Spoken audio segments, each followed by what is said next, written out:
ആലപ്പുഴ തുറവൂർ താലൂക്ക് ആശുപത്രിയിൽ തീപിടുത്തം. ആളപായമില്ല. മരുന്ന് സൂക്ഷിച്ചിരുന്ന മുറിയിൽ നിന്ന് പുക ഉയരുന്നത് കണ്ട രോഗികളെ വേഗത്തിൽ മാറ്റിയത് ദുരന്തം ഒഴിവാക്കി.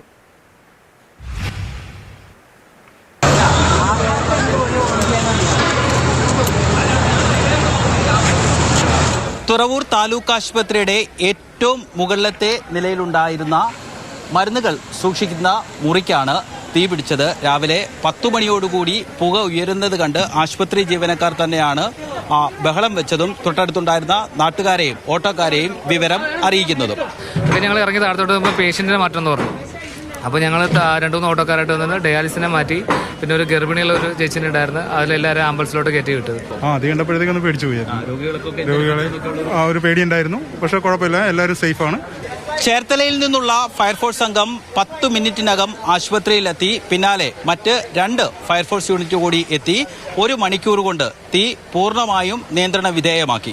നല്ല രീതിയിൽ ഇതിന്റെ കെമിക്കലെല്ലാം കത്തുന്നുണ്ട്. ശക്തമായ പുകയും ഒരു ശ്വസിക്കുന്നതിനൊരു പ്രയാസം ഉണ്ടായിരുന്നു. എങ്കിലും നമ്മളൊരു അരമണിക്കൂർ കൊണ്ട് ഏകദേശം നിയന്ത്രണ വിധേയമായി. എന്നാലും ശക്തമായ പുകയുണ്ടായിരുന്നു. തീപിടുത്തം ഉണ്ടായ സമയത്ത് OPയിൽ 200ഓളം ആളുകൾ ഉണ്ടായിരുന്നു. ഗർഭിണികളും ഡയാലിസിസ് രോഗികളുമടക്കം 20ഓളം കിടപ്പ് രോഗികളും ഉണ്ടായിരുന്നു. ഇവരെല്ലാം വളരെ വേഗത്തിൽ തൊട്ടടുത്തുള്ള ആശുപത്രിയിലേക്ക് മാറ്റി. ഡയാലിസിസ് രോഗികളെ ചേർത്തല താലൂക്ക് ആശുപത്രിയിലോട്ടും ആലപ്പുഴ ജില്ലാ ആശുപത്രിയിലോട്ടായിട്ട് മാറ്റി. മരുന്ന് ഉപയോഗിക്കുന്ന മെയിൻ സ്റ്റോറിനാണ് തീ പിടിച്ചിരിക്കുന്നത്. അപകടമൊന്നും തന്നെ ഇല്ല. ഫയർഫോഴ്സ് കൃത്യസമയത്ത് തന്നെ എത്തി തീ അണച്ചു. 1 കോടിയിലധികം രൂപയുടെ മരുന്നുകൾ കത്തി നശിച്ചിട്ടുണ്ടെന്നാണ് പ്രാഥമികമായിട്ടുള്ള നിഗമനം. ബോണിയം വർഗീസിനൊപ്പം രഘുനാഥ് നാരായണൻ, മാതൃഭൂമി ന്യൂസ്, ആലപ്പുഴ.